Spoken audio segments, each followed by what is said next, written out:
Are you staring down a work permit expiry and wondering if you're going to have to leave Canada? Or perhaps you're an employer wondering how you're going to keep the lights on and the doors open if you can't access the temporary foreign worker program? I'm Brooke Finley, Canadian immigration expert and founder of Navio, a tech-powered, human-driven platform that offers affordable immigration legal services. And today I'm going to be talking about a work permit that will hopefully provide some reprieve to workers and employers alike who are facing the challenges that have arisen from recent changes in the last year to the temporary foreign worker program, the express entry landscape, and the provincial nominee programs. So let's dive in. I decided to create this episode because I've been meeting with many people who've been in Canada for years, who have studied, who have worked and contributed to the economy, who have built community, and to their employers who are now facing hardship from the prospect of losing a significant and critical component of their labor force as existing employees' work permits expire and 𝐈𝐦𝐬𝐧s are out of reach for many. And as I discussed in a previous episode, there are a lot of changes within the Canadian immigration system itself, as well as factors outside of the immigration policies and programs that have led to the situation Canada's in today. If you want my take on how we got where we are today, watch my episode, Is the Temporary Foreign Worker Program Doomed? Today, I'm going to discuss solutions and possible opportunities that workers and employers alike can leverage to navigate these more turbulent and challenging times. Sounds like we're back in COVID. But just a quick recap. During the pandemic, the government increased the limits on the number of temporary foreign workers that an employer could hire. More recently, post-COVID, those limits have been reduced. Not only that, Employment and Social Development Canada has implemented a rule, a refusal to process policy, whereby they will not accept applications for labor market impact assessments from employers in census metropolitan areas where unemployment rate is 6% or above. They will not accept applications from employers offering jobs below the provincial median wage, which in British Columbia is $36.60 an hour. In Ontario is $36 an hour. So we're talking relatively high wage applications are not acceptable at this time from employers in census metropolitan areas with unemployment of 6% or higher. Compounding that restriction is the increase in median wage thresholds, which have pushed some occupations that previously fell into the high wage 𝐈𝐻 stream now into the low wage stream, meaning employers who previously were not impacted by the refusal to process are now finding themselves unable to secure an 𝐈𝐻 to maintain employment of somebody who they previously hired in the high wage stream. Compounding that yet further is the reduction in provincial nominee program capacity. Earlier this year in 2025, the federal immigration minister reduced the number of allocations to the provincial governments to run these programs. And these programs are built to support employers in each province and territory, retain the staff or recruit and attract the staff required to fill key positions that contribute to economic drivers within the province. So those programs were slashed by 50%. Now employers are having a hard time accessing the temporary foreign worker program. Their existing employees or new recruits aren't able to access the provincial nominee programs, which are employer-driven programs to fill labor and skills shortages. And now just to top it off, the total permanent resident targets, so the annual targets that IRCC has set for new permanent residents every year have been reduced. And impact that's having is people who are here, people who have been working, who may have studied, and who qualify, who meet the criteria of Canada's immigration programs, are unable to access permanent residency because the applicant pool is so competitive that qualified candidates are being stalled in pursuit of permanent residence. Again, these are people that are often already in Canada, have established themselves, have work history, already have housing, and have a history of contributing to our society and our economy. If you want to learn more about my take on how we got here and a little bit more context to the current situation, check out the episode called "Is the Temporary Foreign Worker Program Doomed?" So, in light of where we are, how can employers and workers alike navigate the current landscape? The Temporary Foreign Worker Program only accounts for about 20% of all foreign workers in Canada. And for clarity, the Temporary Foreign Worker Program, when I refer to that, it means work permits issued on the basis of a labor market impact assessment. And for further clarity, a labor market impact assessment is an application made by a Canadian employer to request authorization to hire a foreign worker. And in order to be approved, a Canadian employer has to undertake a period of significant recruitment that proves they made a genuine effort to hire a Canadian citizen or a permanent resident to fill the job, and that they were unable to do so due to a lack of qualified candidates or a skills gap. It's a significant process. It's very time consuming, laborious, and expensive. So it is a last resort. And every employer that I have worked with in this program is using it as an absolute last resort. But now that that door is closed for many temporarily, we need to find alternate solutions. And if you watched my episode on which work permit suits you, you'll know that there's also work permits issued under the International Mobility Program. If you haven't watched the episode, the link's here. And the International Mobility Program is the sister to the Temporary Foreign Worker Program. It is a series of work permits that can be issued without an employer needing to get an 𝐈𝐦𝐬𝐬. So in my work, I always explore these options first because they are typically easier, faster to get, and less expensive. Often, if an employer has secured an 𝐈𝐦𝐬𝐬, it is because a work permit in the International Mobility Program isn't an option.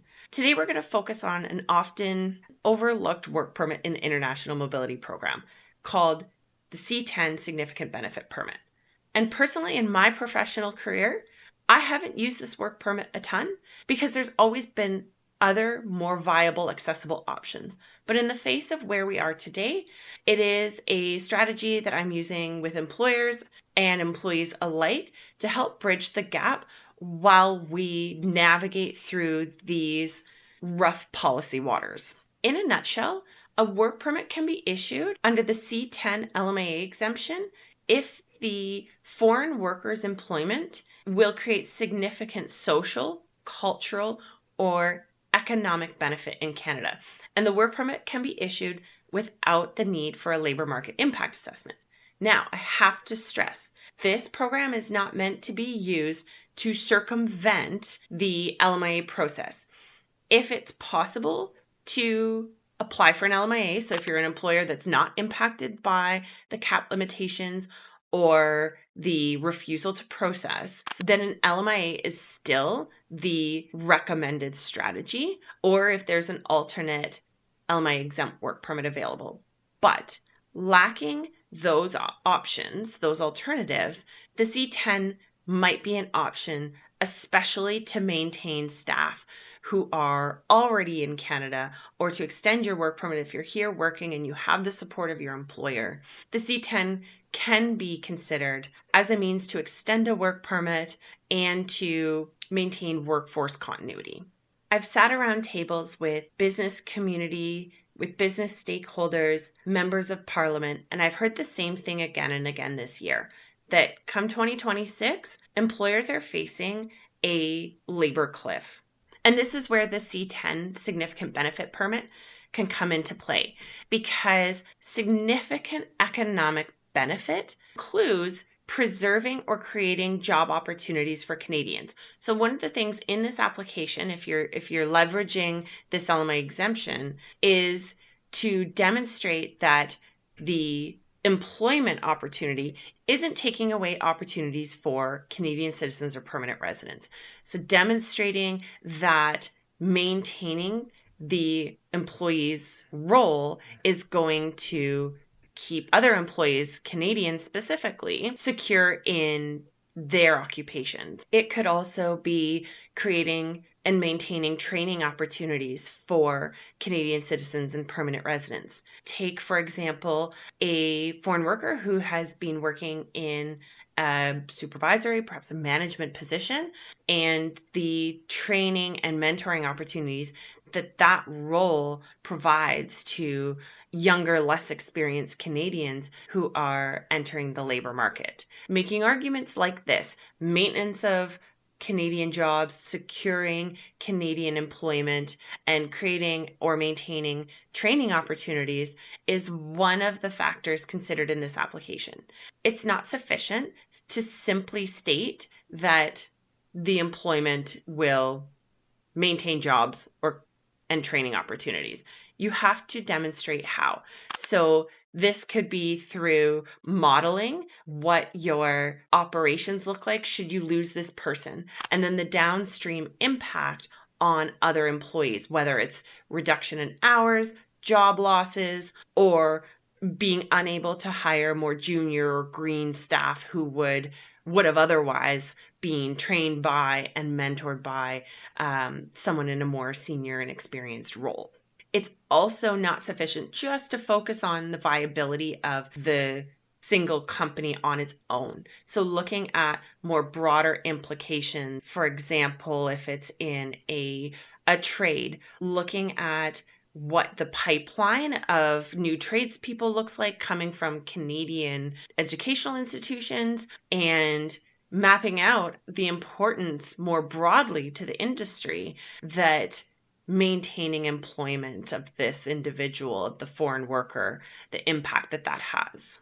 Other factors to touch on, if applicable, are advancement in Canadian industry, market expansion, product innovation, and how the employment of the foreign worker directly contributes to those factors. So again, let's say you're investing in new machinery for your manufacturing business, demonstrating how that worker is directly tied to the success and the realization of the benefits to be had from that investment, whether they're operating the machine or they're involved in some other critical role that is essential to the investment and expansion, needs to be outlined and supported with evidence. And nothing speaks stronger than numbers. I highly recommend modeling out what the company financial performance looks like with and without the worker. So with the worker demonstrating increase in revenue, increase in taxes paid, as well as the labor needs associated with that increase in operations or productions, and how many jobs are being maintained or created as a result of this investment. And then on the flip side, demonstrating what the business looks like without this person. So reduction in operations, reduction in revenue, how that impacts your labor needs as an employer, and what that means in real numbers of, reduced hours for existing employees, reduction in jobs overall, and making sure that that's rooted in something more than just a statement. So modeling it out with the numbers and playing out the scenarios, both the positive and the negative, are essential to success with this work permit. Beyond modeling out the company scenarios, securing letters from industry associations, chambers of commerce, and market research that demonstrates or supports the experience the company is facing in terms of skills and labor shortages. Now, work permits in the significant benefit category can also be issued when the employment will create significant social and cultural benefit as well. In this episode, we're going to focus on economic benefits given the current immigration landscape. So how do you demonstrate significant benefit? Officers are instructed to look for things like education credentials, awards, proof that the person has evaluated the work of others, patents that they hold. So this might seem very out of reach for the context that we're speaking about. But when alternatives are limited, the 𝐶10 program is worth a shot. It's a way to signal to IRCC that these positions are important, they're critical, and that these roles truly cannot be filled within the Canadian labor market. So what can you do? Again, as I mentioned, measurable impact. On top of that, include timelines. What are the pressing and urgent timelines that you're facing or are being faced? Include labor market evidence beyond just you, the employer. So that looks like trends across the region, across the country, supporting data through secondary research, possibly conducted through surveys by chambers. So reach out to local chambers, provincial chambers, and the national chamber.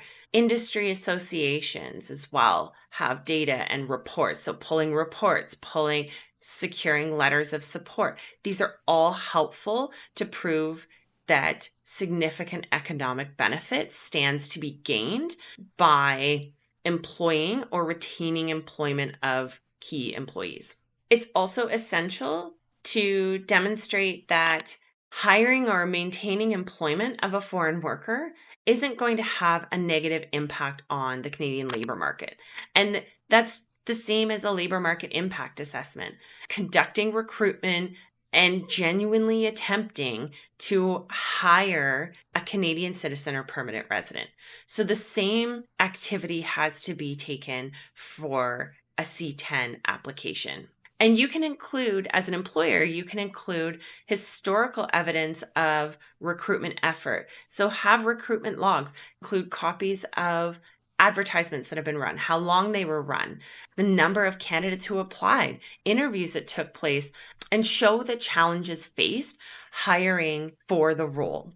It's also essential to explain why this person. What skills do they have? What knowledge of your business? What experience in your business do they have? What education? What's unique? And make sure that their qualifications and any evidence to back up those claims are included in the application as well. To summarize, avoid vague claims, avoid focusing only on your business. Make sure to expand the lens to regional or national if possible, and never use the program to circumvent the temporary foreign worker program if it's accessible to you.